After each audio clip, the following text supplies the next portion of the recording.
Ladies and gentlemen, this is Institutions Online on your Pan-African television, AFRIQUE Media. Let's kick off this day's edition with the official webpage of Equatorial Guinea, presentation of a new tourism enterprise.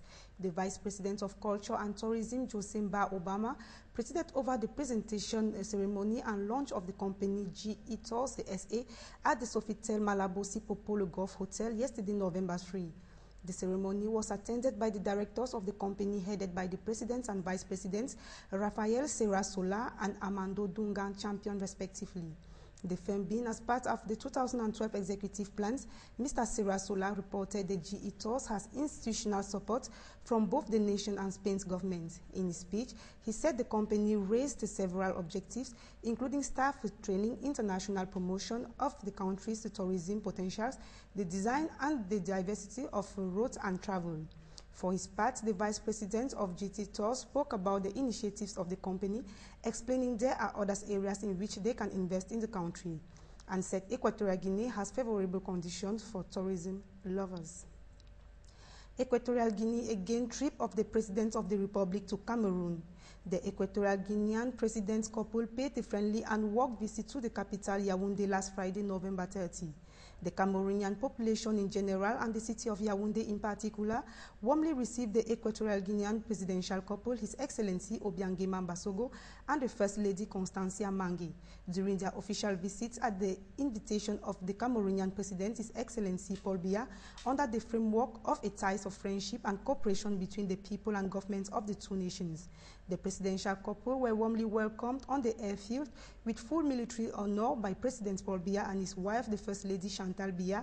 Also present at the airdrome were several political and administrative authorities, military corps, representatives of international organizations, ambassadors and heads of diplomatic missions, as well as the Equatorial Guinean colony led by the Counselor of the Nation's Embassy in Yaoundé, Jesus Obama Zhang. Lastly, on Equatorial Guinea signing of the agreement between the government and the agency of the United Nations system.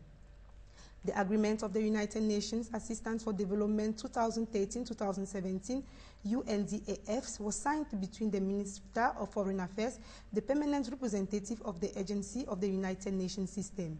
The 2013-2017 UNDAF agreement was signed last weekend at the headquarters of the Ministry of Foreign Affairs and Cooperation under Mr. Mbamuki between the Minister, the Permanent Representative Agency of the UN system, Leo Hellman, and that of the FAO at Marbley.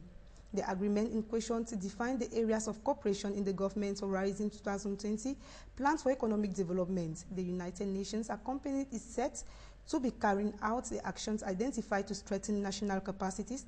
According to the agreement, the areas of cooperation with the executives are socio-economic and cultural welfare, good governance and sustainable environment strategies. Let's move over to Burundi's official webpage, inauguration of new headquarters of the EAC. The President of the Republic, His Excellency Pierre Nkurunziza, on Wednesday, participated in the opening ceremony of the new headquarters of the East African Community located in Arusha, in the northeast of the United Republic of Tanzania. President Kibaki Nwai conducted the official opening of the three-story building erected on the area of 15,000 square meters on a plot of 40 hectares. The Federal Republic of Germany, meanwhile, provided funding works in terms of 40 million euros. For more information on the inaugurations of the new headquarters